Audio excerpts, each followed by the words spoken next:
All right, Jonathan, welcome to Lunch Therapy. How you doing? I am good. I'm so thrilled to be on at last. You are, it's funny because my very first guest was someone you may know named Ryan O'Connell. He does happen to be my boyfriend. Yes, you guys are in a relationship and you live together. But it's funny because I haven't had you on yet. And now that I've done this so much, it's going to be interesting because I know so much about you, seeing you are one of my closest friends. And now I'm going to have to ask you questions and maybe discover new things about you. Oh my God, yeah. Or just bring all my skeletons out of the closet. Oh, I have a list. You're about to be read for filth. Well, before we get to your lunch therapy session, we should tell the world the reason that we're doing this very special episode in the middle of the week is that you have a book out. I do. I should hear. Oh my God. For people who are watching on YouTube, Oh my Jonathan is God. holding up the book and I will hold up the copy that I got, an early copy, but I also have a hardcover on its way. You And do. it's called Good. Yes, Daddy. And I've read it and it's fantastic. Thank you. Yes, I am very excited. It is out in the world wherever books are sold. And it is about a young, aspiring playwright who is broke and he gets involved with a much older, wealthy, famous playwright. And he thinks that this older daddy type is going to be the answer to all of his prayers. But they wind up going out to the older writer's compound in the Hamptons for the summer, where things take a very dark turn. Very dark turn, I should say. Yes, warning. It's a dark ride, but yeah, I'm happy that it is going to be out in the world. Well, it's so funny because I've been around a while in my life and I've had a lot of friends who are like, I'm going to write a novel. And I'm like, good luck. And when you said it, I was like, oh yeah, he's going to write a novel. Sure. Oh my God, what faith you had in me. Yeah, but then you really did write a novel and you really got it published. So I'm wondering where did that instinct come from? Did you always know that you wanted to write a novel or did it just occur to you one day to write a novel? I've wanted to write a novel for a while. In my early 20s, I wrote a lot of short stories. And then kind of fell off and focused more on screenwriting, but I'd always kind of wanted to return to novel writing and fiction. And so finally, I just got the balls. And I think also the experience, the life experience, the book is not autobiographical, but it is personal. And I think that I finally had something to write about. Mm-hmm. And so I think that was also important to have something that I really wanted to explore in a novel form. And yeah, but it does take a lot of courage because, when you first start that novel, it's like, wow, am I really going to stick with this project for 300 pages and pray that someone buys it and it comes out in the world? Did you have moments of doubt? When you were writing it, did you lose your confidence? Yeah, of course. I mean, I'm a finisher, so if I start something, I must finish. But there were definitely points in time where I was like, am I really gonna do this? And then I decided that the answer was yes. Well, I think that's great. I mean, it's funny because your boyfriend, Ryan, is very inspirational to me. And I wonder if he's inspirational to you because he's constantly putting himself out there, putting things out there, essays and live journals and TV shows. And, and I think his attitude about just sort of just putting it all out there is kind of infectious. So I feel I don't know if that rubbed off on you at all, but it definitely. Oh, yeah. I definitely, I'm a big fan of my boyfriend's work. Thank God I don't think we'd be in a relationship if yeah, I wasn't. Yeah. And vice versa. Yeah. But it is. I mean, I love being in a relationship with another writer. We constantly share drafts with each other. We are constantly kind of there to encourage each other and provide notes and insights and stuff like that. So yeah, it's great. And Ryan's just a gorgeous, beautiful, lovely human. Well, this isn't about Ryan. This is about you. This is going to be your lunch therapy session. But before we get to your lunch, which I'm looking forward to analyzing, yes, I wanted to bring up a part of the book that will be relevant to our lunch therapy listeners who are food fans, which is that your character works in a restaurant in Hell's Kitchen. Yes, that is And true. and I know, as your friend, and this is where I'm bringing in some of my own personal experience into this session, that you yourself had worked at a restaurant in Hell's Kitchen. But without getting into specifics, I wonder if you could talk about your experience just in general as a server at a restaurant and what that was like. Ooh, well, for me, it was not fun. Although I must say, I do believe that every single person should be a waiter at some point in their life, because I think it just teaches you to be nice Yeah. to other human beings. But working in the restaurant, not gonna lie, was hell. The restaurant shall remain nameless. Mm-hmm. But it was a gay restaurant that was kind of like an upscale gay Hooters, where rich gay men would pay, $30 for a steak and to sexually harass the waiters. So it was definitely, it was a dark environment to work in. I had like my good friends were also waiters there, and we were very much kind of like war buddies, I guess you could say. And so that was really nice to have that support.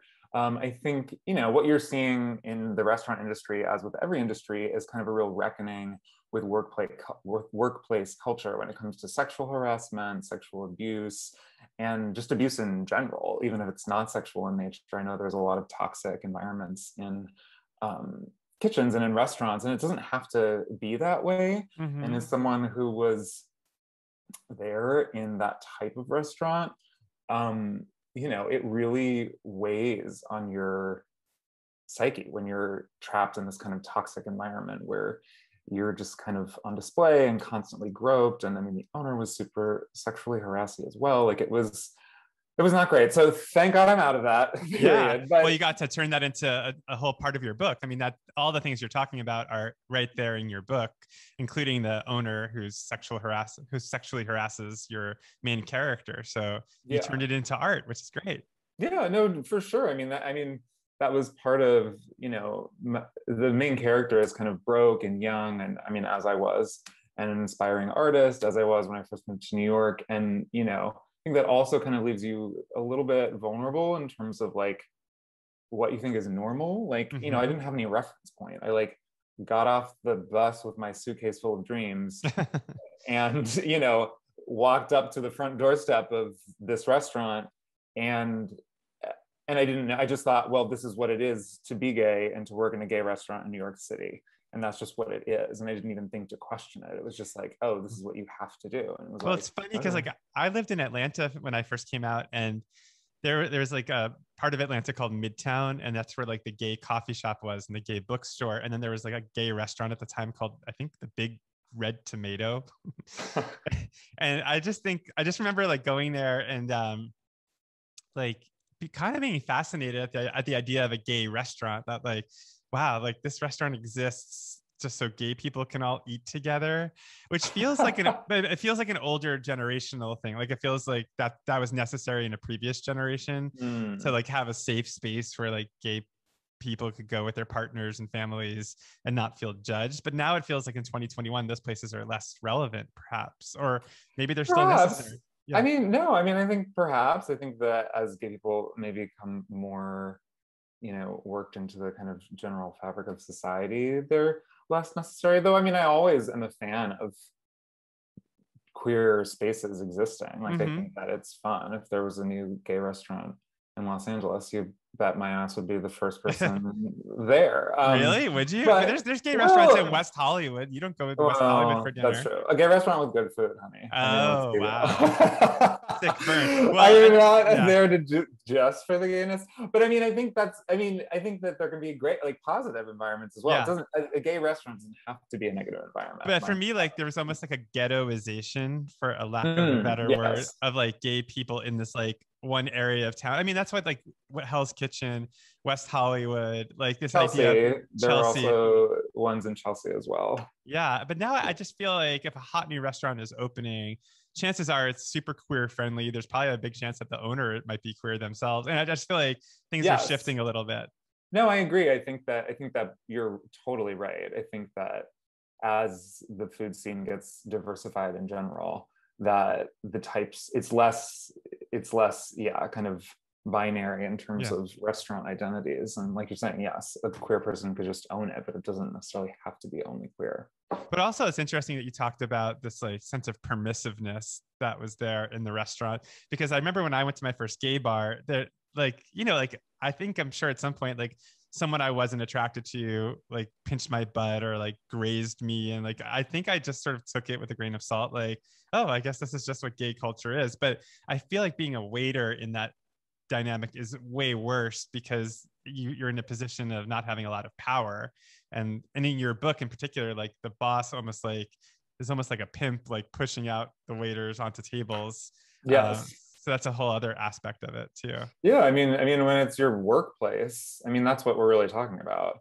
And I think that restaurants can feel like, oh, fun and flirty and like a scene, and you know what I mean? But at the end of the day, it's work, and it's your workplace, and it's sexual harassment in your workplace. And there are power dynamics that are present in a workplace, which, yes, come into play if your boss is sexually harassing you. So yeah, but yeah, I mean, I think, you know, consent, regardless of the space that you're in, is always kind of important to navigate. So well, I think your book is about power dynamics. I mean, to bring it back to the book, like I feel like what's so interesting about the book is that it's about your character has a certain amount of power over the playwright that when I say your character, I mean the one you wrote, not to say that it's you specifically. Yes. But like but there's all these layers to it, and you kind of peel back the onion on like how that power really works. But unfortunately, the book promo part of this podcast has now ended, and now you'll just have to buy the book to find out what happens. Yeah, everybody buy Yes Daddy by Jonathan Parks-Ramage. It's a great book. I really liked it. But now we must ask you, as I tend to do on all my episodes, Jonathan, what did you have for lunch today? Well, I had, and I think you probably know this because we've talked about my lunch routine and just our daily life, but I have kind of a breakfast / lunch, I guess you could call it a brunch every day. It is part of my routine. It is cheesy eggs on toast with avocado. And I eat it in the morning, and it kind of just carries me through the whole day until dinner, because it's so much food. And I don't know, it's just kind of this weird thing, that tradition that started during the pandemic. And it's interesting, it's gotten increasingly complex, I think, and the flavors have gotten increasingly deep the more that I've experimented. But yes, that is my lunch journey, and I am a routine bitch, honey. Once I get into routine, doing it every single day. So that's what I do every single day. Well, before we get into this, and before I begin to analyze it, I must say my objectivity is a little bit threatened here, because it just so happens that my husband, Craig, who you know very well, was once served these cheesy scrambled eggs that you made for him. And he has since held them up as the standard by which all scrambled eggs should be judged. In fact, when I made him scrambled eggs not too long ago, he said, these aren't as good as Jonathan's. So causing marital rifts with my Yeah. cheesy eggs. And so this is hard for me to talk about on my own terms, but I'm going to. So sorry you're triggered, honey. Yeah. And so when I was at, so we went to Palm Springs together. We were in a pod together. We should probably say that, because during the quarantine pod. Yeah, we were really like, we were friends before, but like in quarantine, like we were like, basically it was like an apocalypse, and we were like 4 people on an island together. Yes, precisely. So we went to Palm Springs, and you made these eggs, and I sort of observed you secretly while you were making them, and I was watching behind, over my computer screen, and for people who weren't there, you take how many eggs to serve 4 people? You did 8 eggs. I did, 2 per person. 8 eggs, and then you added cheese. At the time, you didn't have any grated cheese, so we we had like sliced cheese, so we pushed it all together and then grated that. But then you add that early on to the eggs, and salt and pepper. And then you take a skillet. But the moment I'm trying to lead us to is that you add it to the skillet on the lowest heat with a little butter. Was it butter in there? And then I also, go ahead. Oh, then you stand there with the patience of a saint and take a fork and you slowly, methodically stir the eggs for what Yes. felt like hours Oh my God. until they congealed into a custardy, luscious, and Mm, light scrambled yes. egg mixture. Is that what you do every morning? That is what I do every morning. Well, because I slow cook them because I like, they come out so creamy. And that's what I love. Like they're almost spreadable. And then you put the avocado over. But I've actually amped up my recipes since talking to you because my favorite dish, which you first exposed me to, is Martha Stewart's perfect mac and cheese. Mm-hmm. So I wanted to recreate some flavor profiles from that. And she uses cayenne pepper, nutmeg, salt, and pepper Mm-hmm. in her mac and cheese. So I started adding cayenne, nutmeg, salt, pepper, and also adding the cheeses that she uses, which are sharp cheddar, Gruyere, and Parmesan. Oh my God, So I put that all Jonathan. together. Yes, honey, she's getting very fancy. Then I sprinkle a little paprika on top of the eggs, buttered toast, avocado, and a little tiny bit of sea salt. Do you And that's freshly what I do grate your now. nutmeg or do you buy pre-grated nutmeg? Oh, bitch, I write pre-graded. Here's the Reading me thing. to filth. No, I'm not Do reading you you to filth because freshly grate your nutmeg? no, because the barefoot Contessa who I worship is all Yes. about fresh ingredients, but she doesn't freshly grate her nutmeg. However, I will say Oh, to you that of all the yeah. spices and all the ingredients that I work with, I think the one ingredient that makes a huge difference to grate freshly is nutmeg. And I want you, as your homework assignment, as your therapist, to buy some nutmeg, like whole nutmeg. Do you have a grater? You have a cheese grater, Yeah. right? And so next time you make this, grate the nutmeg freshly over the eggs, and you're Ooh. gonna smell the most intoxicating smell you've ever smelled. Mm, love Okay, it. now we're gonna analyze these. Okay, the first thing that comes up immediately, you brought it up yourself, is routine, being in a Yes. routine. So let's talk about that. So why is it so important for you to stay within a routine? I think because it gives me a sense of comfort to know exactly what's going to happen every morning. I also I like in a world that is full of chaos, I like having control. Mm-hmm. And so I think there's something very satisfying about getting up, making the same thing every day, knowing what I'm making, having a delicious thing, and then cleaning. I also love that, like, before I start anything, like, I must clean the kitchen spotlessly. And I think it just gives me like a little like routine, a little moment of control, a little bit. I think it's also like a little bit relaxing, honestly, now that I've like started getting into it. Mm-hmm. But yeah, I mean, I feel like the routine thing is probably about control. And also, like, I don't have to think about, I can like just, I don't even have to think about it as well. Like, it just kind of like, I can go kind of on autopilot and then like ease into my workday and my writing when I really start using my brain. So with control and food, I mean, those two things often go together because I feel like people who struggle with food often struggle with control issues too. And I'm Yes. wondering, like, how does that manifest itself beyond your kitchen? Like, if you were to go to someone's house for dinner and not knowing what they're going to make and stuff, like, does that freak you out, or are you okay with that?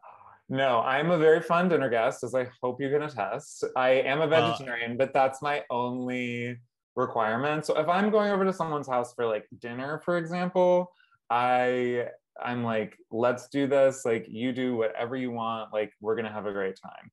However, I also, since the pandemic has started, Ryan and I have started doing this like vegan meal delivery service called Thistle, which honestly we should be getting paid at this point because of the amount we talk about Thistle. yeah, you But like, should. it's very healthy meals. They're like low in calories, so it's like kind of helped me.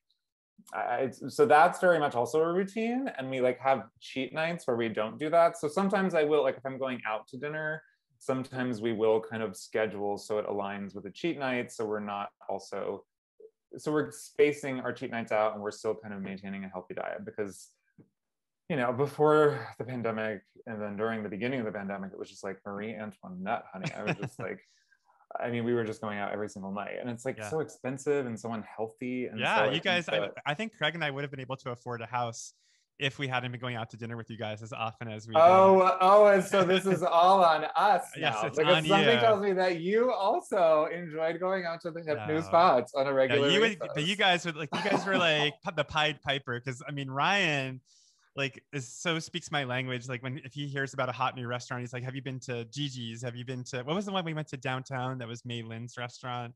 Oh, That was, Nightshade? yeah, No. Nightshade. Yeah, it was Nightshade. And so like all those places, I'm like, yeah, I just read about that. Let's go. And it's like the bill comes and it's like insanely expensive for $7,000. yeah, you get it Yes. from like the cocktails and the anyway. But I wanted to tell this story because I think it's important to tell this story in this podcast because we can't let this go by in this moment where we're together, where you talked about going to people's houses for dinner and coming here. And there's a famous story in our friendship, Yes. you know, which is that when I first had you over with Ryan for dinner, I bought 4 pork chops. Gorgeous pork chops. Yeah, from McCall's Meat and Fish. Stunning. And I was so excited, and I put spices all over them, and I seared them, and I served them to everyone. And I sat down, and I was like, "Bon appetit, everyone!" And I could see a drip of sweat like trickling down Jonathan's forehead. And I was like, "Why does he look so freaked out?" And I was like, "Oh my God, he told me he was a vegetarian," and That's I completely true. forgot. So I quickly like pointed it out. You were like, "Thank God he remembered." And then I did a Top Chef challenge, and I took a can of beans and like cooked them with garlic and parsley and Yes, honey, your served you quick beans. fire. Yeah. They were the most delicious quick fire challenge beans I've ever had in my entire life. And that's when I was even more impressed than I was by your gorgeous pork chops because Wow. of your on the spot ingenuity, which Well, yeah, but to was bring this back very to your fierce. therapy, because this is not about me being ingenious. This is Mm. about you being a I guess I'm wondering, like, are you a people pleaser? Because I feel like Oh, that, for sure. This is yeah, something I actually talk about in my real therapy. I'm great, like, I was like perfect. fully ready. I was like terrified when that bead of sweat you saw drip down my forehead was me calculating whether or not to say something. And I was like, you know what? I can just have a few bites of this meat. I was like, because like we didn't have the relationship that we do now. Do you know what I mean? Yeah. This was like at the beginning. And like it was like the first time you'd invited us over for dinner. So like, the kind of social stakes are higher than Oh obviously yeah. not even friends And for I'm a years and very important years. person in LA. Like Yeah. if you cross me, your career is over. So I'm really glad that you felt that. Yes, That's good. Yeah. exactly. So yeah, so it was very much, me wanting to not kind of upset that like delicate social balance of the first dinner party. But yes, I'm also definitely a people pleaser. I think, try to um, accommodate what I anticipate how other people are going to react to something that I do, when I should just do what I want to do and not worry about how someone else is going to react, and like trust that they're a grown adult who's going to have a grown adult response, and that the extra loop of trying to anticipate what someone else's response might be is a huge waste of energy. Wow, that's And good. I'm gonna write that that's down. called therapy. Yeah.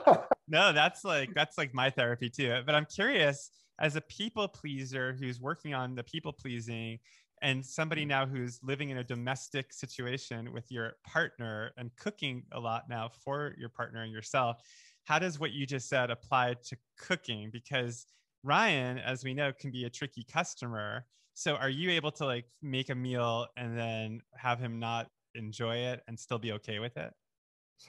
Um, well, no. But I think that, but I really don't cook that much. Like I cook every single morning our cheesy eggs extravaganza, which he loves. And then I rarely cook dinner. I cooked our first dinner party moment for his stepmom and his father came over, and that was the first time I've cooked for anyone besides Ryan. And that was like, I'm not nervous when I'm cooking for Ryan, but when like we had other people over and I was making this macaroni and cheese, it was the Martha Stewart's macaroni and cheese, which again, I am a honey, I'm a believer in Martha Stewart. I'm like, this bitch knows what she's talking about if she made this mac and cheese. Well, and The you rumors are true. we should Martha say you knows what first she's had talking that about. here at my apartment. That is true. That is true. But I should say I had it at my friend Diana's apartment. So she is the one who turned me on to it. But it has like 2 pounds of cheese in it. It's like insanely cheesy.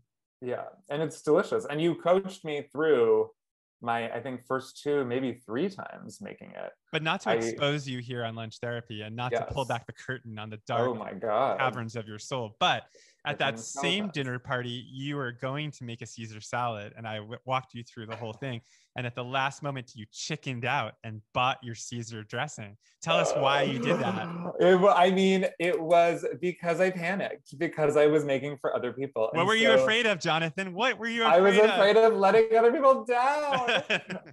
This is like Goodwill but Hunting. Then it's so interesting. I had to come out to you because I was also afraid of then subsequently letting you down if we're really gonna like get it, because we had like had this whole conversation where you were like guiding me through the ins and outs of making the dressing, and and then I felt bad because I chickened out and I just bought like a $10 bottle of Caesar dressing.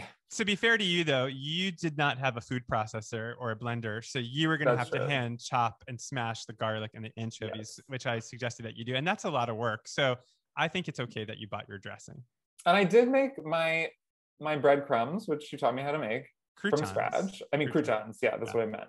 Like they made some delicious, salty, crusty croutons, which aren't that hard to make, but I mean, still, like they were delicious and cute, and they add a little extra flair if you're doing. And I just bought a really expensive bottle of Caesar dressing, and it tasted fine. It's not as good and fresh tasting as yours, but it wound up being okay. My Caesar, by the way, is just garlic, anchovies, an egg yolk. I do a lot of Parmesan first. I grind the Parmesan in the food processor, like a wedge, and then I take it out, but I make the dressing in that same food processor. And then I have a little Worcestershire sauce, sometimes a little Tabasco, lemon juice, and then I whir all that with the olive oil and pour it in. And ladies and gentlemen, it is delicious. Well, again, stop praising your therapist. You're not going to butter me up. Okay, well, let's go back to your brunch. So I'm curious in terms of the repetition of it all. We talked about control, but what about boredom? Like, what about like getting a little frozen and stuck in the same routine? Like, do you find in your life that you need to like push yourself to break through routines, or do you just I probably should. I feel like I'm a Taurus, so like Tauruses love routine and structure.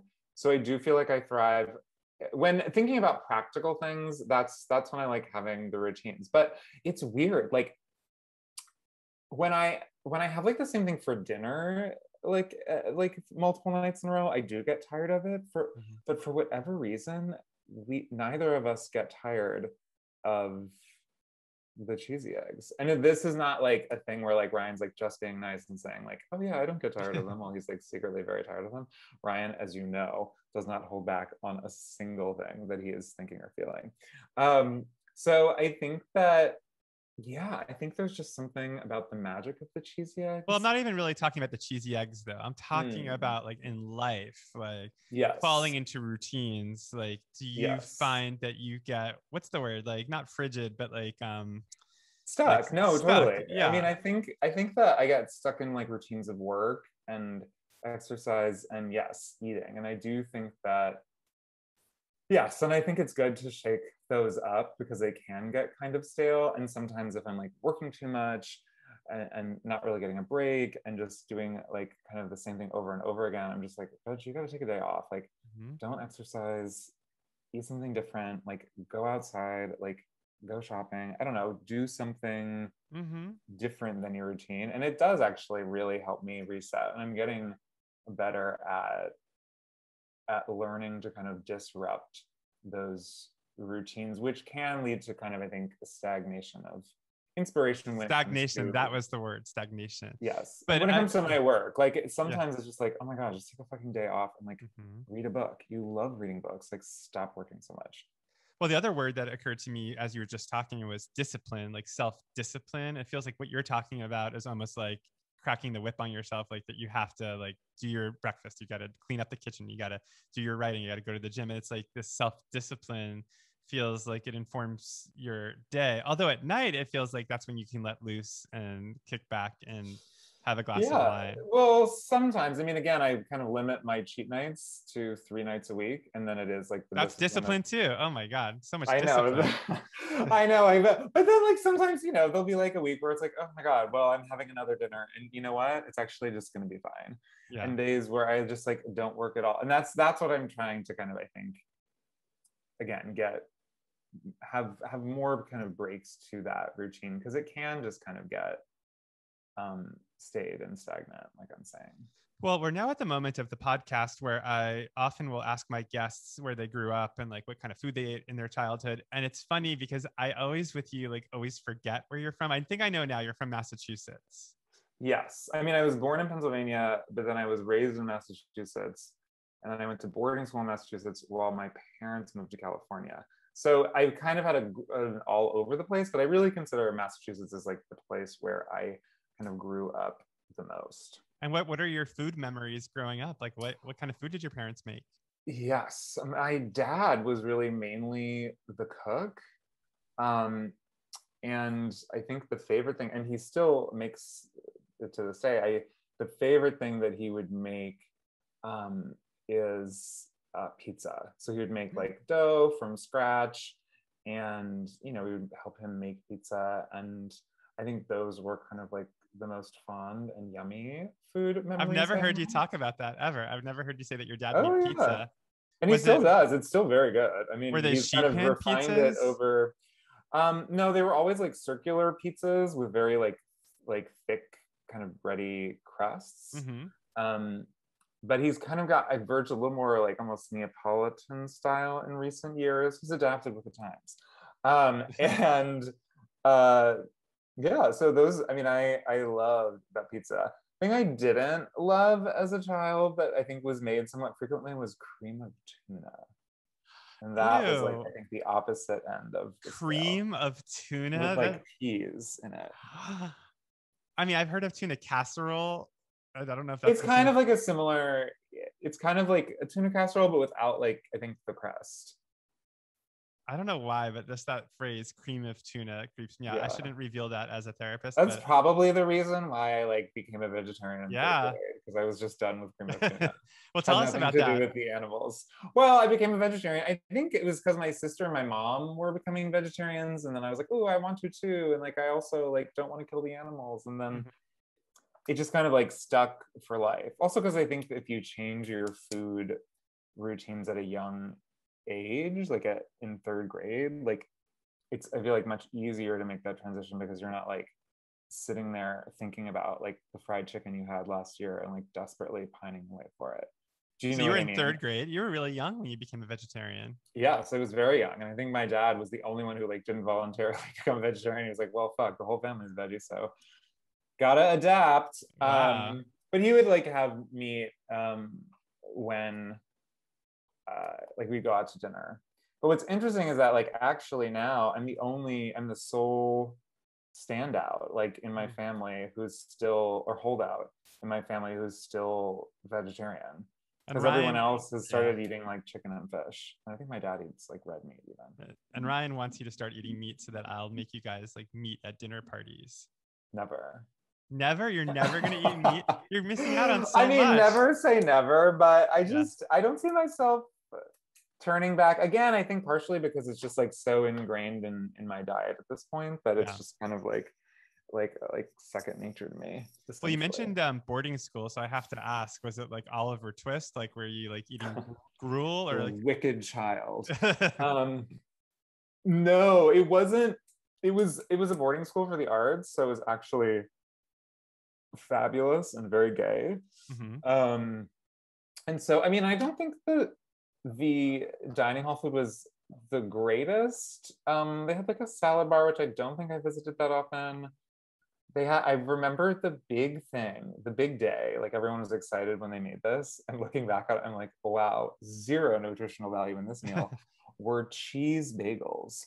And they were like basically Lender's bagels, I think, that were like heated up and like fluffy, so the texture was very pleasant.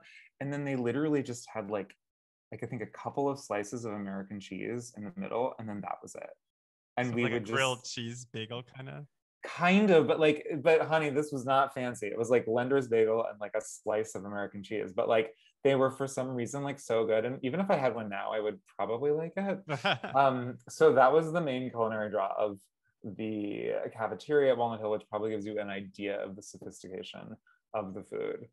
Wow. Well, we should tell people because, again, not everyone knows your story as well as I do, that there is a big chapter of your life, which we haven't gotten to yet, that involves musical theater. That is true. Well, I mean, that was part of my experience going to boarding school When you were, for the yeah. arts. But you like you went to college for musical theater, Yes. right? Yes. I went to a conservatory called Cincinnati College Conservatory of Music, or CCM, Mm-hmm. which is a very intense conservatory environment, which is it's a very competitive musical theater school. If you know musical theater, you know CCM. And if you don't, you don't. But yeah, it was a very intense, very small classes, very competitive. Well, while you were there, did you ever have to eat anything on stage? I don't think I ever ate anything on stage. I mean, that was a period of my life where I was really like going to the gym a lot. Like there was Okay. huge pressure as a wactor Uh-huh. to go to the gym and be ripped. And so I would eat like, oh my God, honey, I would like have like protein shakes, and like there was a creatine chapter in my life. Like she got Really? all into the, yes, she got into the supplements and the creatines and the powders and the potions and the Wow. muscle builders. And yeah, so that was like that was an intense, I mean, talk about routines. Like I think I got too intensely into working out, and I feel like I have a much better relationship with that now in my life. Mm-hmm. um but also there's like an intense pressure when like you're like an actor and you're like also very young and you're being told that like you have to have a good body if you want to like make it in this business. I don't know, No, that again, makes a lot of sense. Yeah. toxic conservatory teachings. Well, you did then become the Beast in Beauty and the Beast on the, is it the national tour? No, it was a regional production. So all my friends, so many of my friends graduated and basically immediately started working on Broadway. Mm-hmm. And so that was a very kind of intense thing for me, because I immediately started working in the aforementioned hellish gay restaurant where I was Yes. sexually harassed on a regular basis. So they were living the dream and I was living in an actual nightmare. So Oh, but I did, but it was actually the nail in my theater coffin. I did book a regional production of Beauty and the Beast. Um, and I just hated doing it. really? Also, like, I should have been Lumiere, sorry, but like, this is the gayest piece you've ever And you seen in look your like life. Lumiere. You have like a No, long exactly. Like, face. I'm Yeah. long and like spindly and like lanky, like, but I don't know.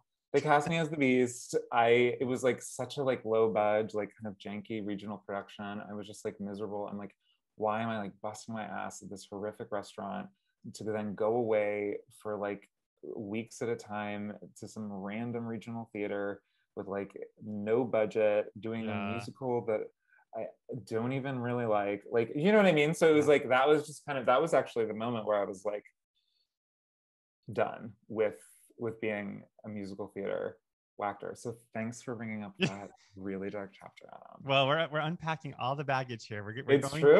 deep. Yeah. You're really diving deep. I'm I mean, you're diving. working with a full deck, so Oh, I gotta give it to am I you. though? Or are you, should I say? Well, one thing that's occurring to me, because I'm going to bring it back to food now, which is that I get the sense as you talk about like working and discipline and stuff that food for you is almost fuel during the day. Like it's just like the thing that gets you through, but it's not the focus of the day. Am I wrong in thinking that? Yes. No, that's actually a very good point. I mean, for Thank you. me, it is it, because it's like I don't want to be thinking about food. I don't want to be thinking. It's just like to get me through the workday. Like it feels like kind of secondary, which is why I think it also helps to have a routine, because I'm not, again, thinking about it. But yes, I view it more as fuel. But then, like, for example, if I'm going to a dinner party or going out to dinner, I also love food. Mm-hmm. Like huge, huge fan here of food. Um, and so in those moments, like where I'm really able to enjoy food, that gives me like profound satisfaction. I think is truly like, you know, doing a delicious, fancy, fun, flirty dinner. Yeah. Well, it feels almost like feast or famine. Like it's like either you're going to be disciplined or you're going to like be feasting and like celebrating. Like it's like one or the Yes, other. Yeah. yes, and I think, I mean, and I have turned it into a routine, but I also do think it helped me balance out, because before, you know, the pandemic, it was just kind of like feast every night. And I Mm-hmm. don't think that that is, again, also as sustainable or healthy. You know, and perhaps I've overcorrected and been a little overly controlling with my food routines and schedule, but at the same time, I do think that it brings that routine, like figuring out that routine has allowed me to have balance, because it's like, oh, okay, Right. I figured out this routine. Now I don't have to think about it. Well, I felt And very lucky that I've never had six pack abs, so like I've never had to like know what that feels like, so that therefore like I don't have a thing that I could fantasize about going back to, because it's always just been like that's never gonna happen. But for you in your beast mode when you were like the beast beast, mode, yeah, lol, literal beast mode. yeah, you're like dancing around the palace with Belle. Oh my god. You were ripped, so I feel like that's got to be in your brain somewhere that like that is like a possibility for you if you wanted to, but not that you're going to, but that's like one extreme and that there's another extreme. Yeah. And I think that, I mean, that's an extreme. I was also not happy. Like Right. I think I was really unhappy during that time for many reasons. And the one area of my life where I could find control was my body, quite Mm-hmm. frankly. And so I became hyper focused on that. And yes, there was a brief period of time where I did have a six pack, but I was also the most miserable I've ever been. Right. Was And it so purely professional that period? Was there also like an element of wanting to be attractive in the gay community? yeah, I think that that was also a part of it for sure. I think it was, yes, a combination of both those things. And now like I have exercise, but I'm not like, again, I don't, it's my body is not like, getting my body ripped is not really a priority for me. Like I like going on my jogs. I like, you know, being like kind of thin and like vaguely toned, but like I also don't, in terms of like how I'm budgeting my time, like there are other things that are more valuable to me. Like I'm not going to be out here like working out for like 2.5 hours. You know what I Right. mean? Like I go on my half-hour jogs, I do my stretches before and after, and that feels like a good chunk of time. I feel healthy and happy, and like I also don't get obsessive over body image or how I Yeah, I look. think you're very healthy. I mean, as your friend and not your therapist, I can say I think from what I've observed, it seems like you have a healthy relationship with food and exercise. Although you do use pre-ground nutmeg in your drink, which is a little alarming. Drag me, drag me. But I wanted to ask you because I know you and Ryan as a couple, and I also happen to know, and people who follow Ryan will know this, that he's been getting into shape too and like losing weight. Is that something that you feel when you're in a couple that you kind of have to do it together, or do you think it's possible to be on your own separate journeys? Well, I think it helps. I mean, it helps to not have someone who's like it helps to be on the same page as someone in terms of like kind of diet, because he also does this little like, again, when we were eating out, we were both like eating out every night and like Mm-hmm. drinking so much, and it was like always kind of like you had this partner in crime who's always there to like, oh well, we really shouldn't tonight, but what if we did? Do you know what I Yeah, mean? sure. Like An there's enabler. literally Yeah. always, yeah, it's always that. So I think like when we kind of committed to like a little bit of a different lifestyle after things got like very intense during the pandemic in terms of like so much rich food and like so much alcohol. I mean, and Ryan got sober. Right. I didn't. I mean, I still drink like 3 nights a week. Mm-hmm. Um, but again, that's now my new routine. And again, it helps to have someone who's there. Like, again, not that he cares if like I happen to drink like one more night a week or two more nights or the whole week. Like he doesn't, it's not like we're like pressuring each other, but Mm-hmm. it also is helpful to not have someone in the house who's always like, well, what if we get a bottle of wine tonight? Right. Oh, I Like, mean, that's okay. my issue is like Craig is so annoying because he's pretty skinny and he can eat whatever he wants. But he like if I'm trying to be good, like I'll be like this week I'm gonna like go to the gym 5 days this week and like I'm gonna just drink smoothies for lunch and like make healthy dinners. And then I'll be like Tuesday night and he's like, make me cookies. And I'm like, no, I'm not making cookies. Like if I make cookies, I'm gonna eat them and I don't want to. He's like, make me cookies. And it's like this whole pathetic thing. And I wind up making cookies and then I eat them. And then like the next day I'm like, well, I ate cookies last night. I'm not going to the gym. I just feel like I already ruined it. So it's like all a spiral. I think it's hard to like stick to your guns as an individual in a relationship with food. Oh, I think it's also hard. Yes, I agree. It's like especially if you're on different pages, but also if like you have like cooking superpowers. Oh, So stop like it. No. there are, but they're like there's always the temptation to like use your own superpowers for the creation of a Tuesday night cookie. And Mm-hmm. like, honey, I'm the same thing. Like if cookies are in the house, I'm eating them. Well, yeah, you guys are funny because you guys are very fast eaters too. That was something I was going to ask you about. Yes. Have you always been a fast eater? I have it's like a National Geographic special up in here. I feel very sorry for people who have to eat across from me. But yes, I mean, I've always been, I don't know what that is. I mean, I don't know. I think it's connected to your ambition. The function, I think the function food thing, it's like must eat fuel, Yes. so can work on, but also like in a social situation, it's like must eat fuel, so can focus on other people. But yes, I mean, I do think that probably ties into it, but it is interesting. Like meeting Ryan, I was like, wow, I've met my match in terms of, you know, someone who can also like plow through a plate of food. Well, you guys are funny to cook for because you guys are so appreciative, which I love. But it's also funny because I'll spend like 4 hours like making like some kind of entree, like, oh, finally we're gonna all sit down and eat it, and then like I'll blink and it's all gone. I'm like, wait, what just happened? Yes, I dream of Jeannie Blank. Yeah, your food away. But I think but I think it's like you're almost like a Olympic athlete in terms of like how you go through your day, and so like the food, it's the fuel, and it's just there's an excitement to it and like a enthusiasm for it, but also like a efficiency thing maybe too. Yes, I think that's very much true. And yeah, it's like, you know, you're just like also energized from the day, like if you've been fully working, to just like let loose and have a delicious meal. But it is interesting, you have patience to make like delicious like 4-hour like slow cooked meals, but you can't spare 20 minutes to slow cook your eggs in the morning. I'm gonna that is below the belt and unfair. I prefer eggs, frankly. I like your eggs. They're nice. They're okay. But I like larger curds in my eggs. So I'd use like a little bit of a higher heat, and I just use a rubber spatula. By the way, I didn't want to say this at the time, but you're using a metal fork in a nonstick skillet. Well, I actually stopped doing that. Yeah, because my sister was like, you should not do that. Carcinogens. And so, you know. Exactly. I didn't want to say now anything. I use a wooden skillet. Well, thanks for not saving my life before, Adam. Just letting me eat poison. Well, maybe I wanted you and your egg reputation to go down the tubes. Like death becomes her, death by eggs. Yeah, I was the Goldie Hawn to your Meryl Streep. But that's so funny that your sister said that. I really was going to say it, but I thought you would be sensitive if I said that. No, I mean, I was glad. And then she bought me, actually for my birthday, a new nonstick pan. Great. And a wooden spatula, like a really cute wooden spatula. Like a wooden spoon or a spatula? Wooden spatula. What's a wooden spatula? I've never heard of that in my life. It's a spatula made from wood. It has like a finish on it, so it's not, so you know what I mean. But it is, I'm pretty sure, wooden.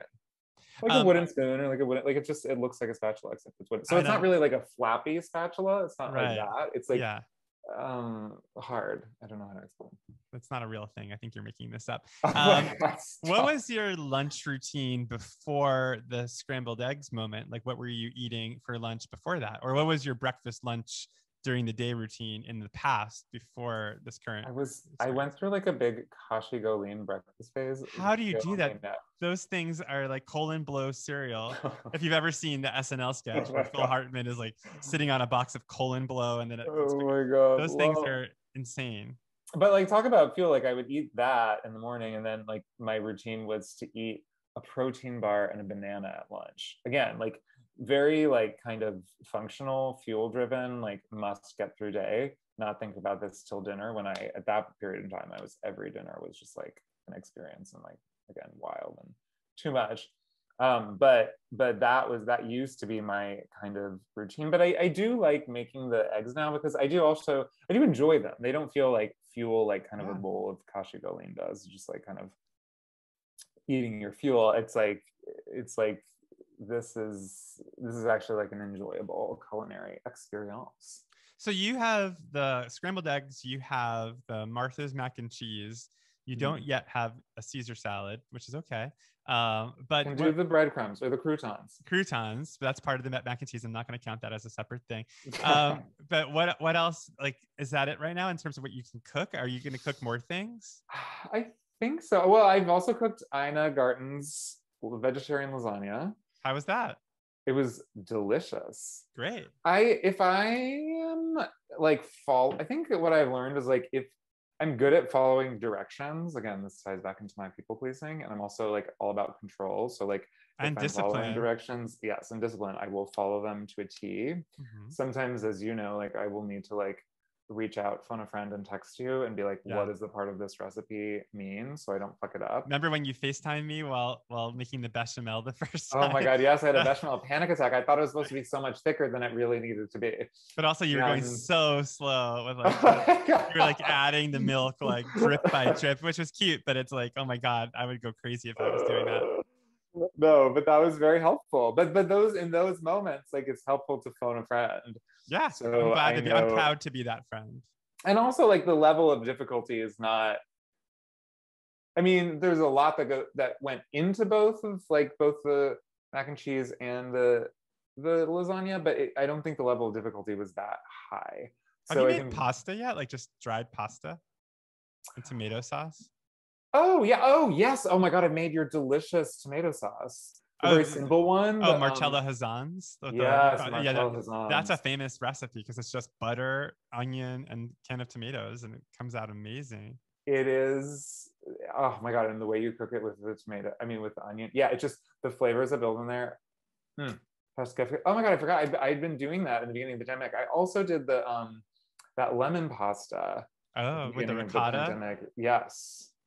Yes. Oh yeah, and you live, I shouldn't disclose your location. I'm not going to give out your actual address, but you happen to live near one of my favorite stores in LA for buying ingredients, which has the best ricotta, the best bread, the best stuff. It's called, I can just say what it's called. Yeah, of course. It's called Cookbook. Yes, I love Cookbook. It's wildly expensive and also impractical. Like you have to go there first so you can figure out what you can get there so you don't buy it elsewhere, because you can't really do like I mean, maybe you could. I feel like, but you can't really do like a full shopping trip at Cookbook because it's just so like tiny and precious and expensive and gorgeous. Don't make like, fun of Cookbook. I'm not making fun of it. I love all those things about it, but it's not like, you know, it's not like what they sell there. Ground nutmeg because you're a bitch who doesn't grind. I was just about to make the same joke, but I was going to say that if you go to Cookbook, you can get whole nutmeg. They have it there. They do. They have it. Oh my God, twist! Go there right now. That is what I'm going to sit here and wait. Okay, Jonathan, we're nearing the end of this. This flew by, but we're not quite done because every podcast begins with "What did you have for lunch?" but it ends with "What are you going to have for dinner tonight?" Well, I wish I could say it was exciting, but last night was cheat night. So tonight I'm having a taco salad from Thistle, which is my vegan meal delivery service. So let's talk about Thistle. I would like to know, again, like, if they want to give me money, because I basically not well, I want to hear though, like when you get a Thistle, it's like a little container, like an aluminum container with a plastic top. Plastic containers, which I always recycle. But it comes in like plastic container, and the meal's already been fully prepared. So, but it will often come with like a sauce, and you basically just heat it up in a skillet, and then like put on whatever, or I don't know, what are those? A skillet. But like a taco salad in a skillet? No. The taco salad I'm just gonna eat cold. Oh, I see. Because it is a salad. Is it like, if you had to guess the if it's like a warm, if it's like a pesto pasta with like artichoke, then you heat it up. Well, it's funny because there is that period in time where they had this thing called Soylent. Do you remember that? Oh yes. And it was like you can just drink Soylent and you don't need to eat. And I thought that was the most depressing thing I've ever heard. Like, what kind of person would want to just drink Soylent for a meal? But like knowing that like a lot of what you're talking about when you're not cheating is just sort of like fuel. Like, are you somebody that would enjoy Soylent? I don't think I could go that far. Thistle gives me like the illusion of like a good meal. Like some of them are actually pretty tasty. Some of them are a little bland, but you know, I get hot sauce, delicious hot sauce from Cookbook actually, and just put that on and it can solve any problem. that I might encounter in my thistle journey. So Soylent does seem uniquely depressing. Yeah. I think because it also just has like a shadow of like big tech over it, and just Mm-hmm. everything that's like big And the tech, people who drink it are like robots. Like, in fact, the person yeah, I know who exactly. drank it was like a like human android like guy who like really worked out a lot and he just drank Soylent. Yeah, it's like I don't want to go that far and just become a human robot. So are And you again, hung? I have Yeah. my cheat nights. Like the night before, I got Sicilian pizza from Cosa Buona, which I'm Oh my just like, God. Wow, you really go to extremes because that Sicilian pizza, I've got to say, is a decadent. yes, honey. I'm trying to speak your language. I had some wine, had that Sicilian pizza, and just enjoyed my cheat night, honey. So do you weigh yourself like as the week goes along? Like, are you like, oh, I just ate a pizza, now I weigh this much, and then you like 3 days go by and you exercise and you're like, I weighed that I'll much? occasionally weigh myself. I'll occasionally weigh myself, but also like my weight doesn't really fluctuate that much based on like a cheat night or something like that, just because it's like, again, part like I'm in this kind of routine of eating that I think that it just kind of like stays pretty flat. So Actually, I'm not that like getting on the dissimilar. scale. I'm actually not that dissimilar from you when I'm trying to be good. Like right now, I'm doing a smoothie diet at lunch. So I had a smoothie at the gym yesterday, which was blueberry. But I got to say today, Ooh, that sounds good. I got one from Honey High, which is in your neighborhood. Oh yes. And it had kale, spinach, chlorophyll, which I have no idea what that even means, mango, and then like a homemade almond milk. And I drank it and I felt so healthy and virtuous. But I gotta say, like, it Ooh. made me feel terrible. Like an hour later, I was like bending over, Oh like, but no. just because it was so healthy that it was like too healthy. It was like all that like kale moving through me. It was like, ugh, what did I do to myself? I should have just had like a hamburger. I would feel better. Oh my God.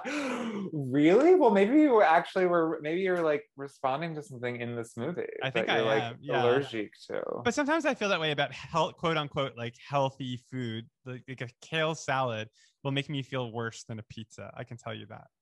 Oh, interesting. Well, yeah, but I mean, our guts are mysterious things. I'm serious. Like, it's like you gotta pay attention to what you put in there and how your sweet, sweet gut is responding. So, Jonathan, we have a couple minutes left. We're not done yet, but do you feel like we covered? I mean, do you think we've covered the gamut of your psychology as it relates to food? I feel like we really have. I feel like you are clearly someone who obviously has been through plenty of therapy himself. Because I'm What? seeing a How lot of dare you? parallels. I don't need Oh therapy. my God, that's a good thing, honey. I'm a therapy stan, and I feel like you are a very good amateur lunch therapist. Speaking of therapy, I spend a lot of time in my therapy talking about my mother. And it just so happens that a week ago, Jonathan here got to go to a dinner with my mother. It was like meeting a celebrity. Yeah. I had So, heard so much about her. I'd only met her in passing once at your birthday party, uh-huh. but did not get the full Heidi Roberts Dog and Pony show. And so I felt very fortunate to be in her very sassy presence for a delicious dinner at Gigi's. Sassy is a good word for her. Do you feel like you feel like you got a window into my psychology by meeting my mother?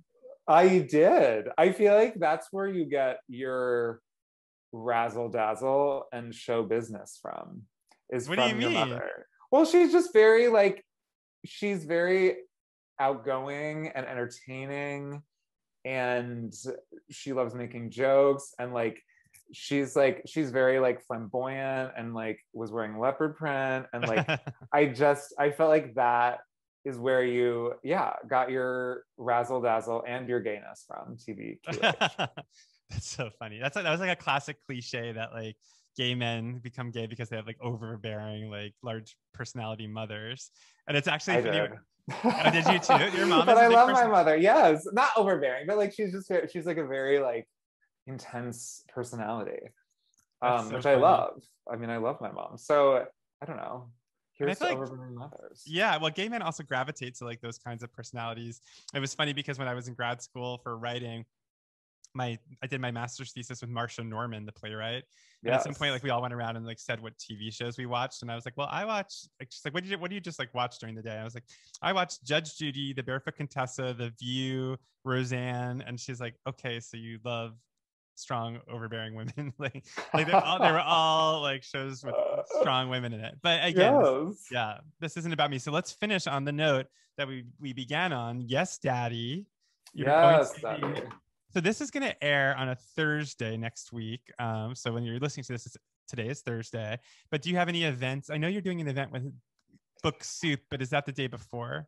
I'm doing an event with Book Soup that very night. So tonight, great. actually, if you're listening to this today, it's tonight. It's the 20th. Yes, the 20th. I'm doing an event with Book Soup. You can go to my Instagram, JP Rampage, and sign up to go. There's also a link there to purchase my book, which will be released by the time you're listening to this. So yeah, I'd love it if you bought a copy, and it'll be good, I promise. It is good. I can attest to that.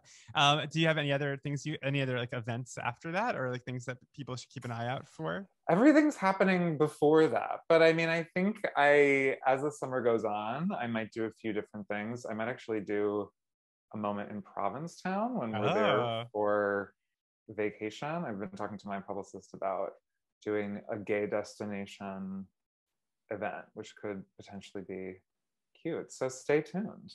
That would be amazing. And we should also plug the fact that Ryan has season 2 of his show coming out next week too, or this week if you're listening to this on Thursday, which you will be. Yes, it's actually coming out today, the May 20th. Oh yeah. So we have a lot of things going on in our household. Oh my God. Well, mazel tov, as they say in that community. Well, Jonathan, thank you so much for doing lunch therapy. Thank you for having me. All right. See you soon.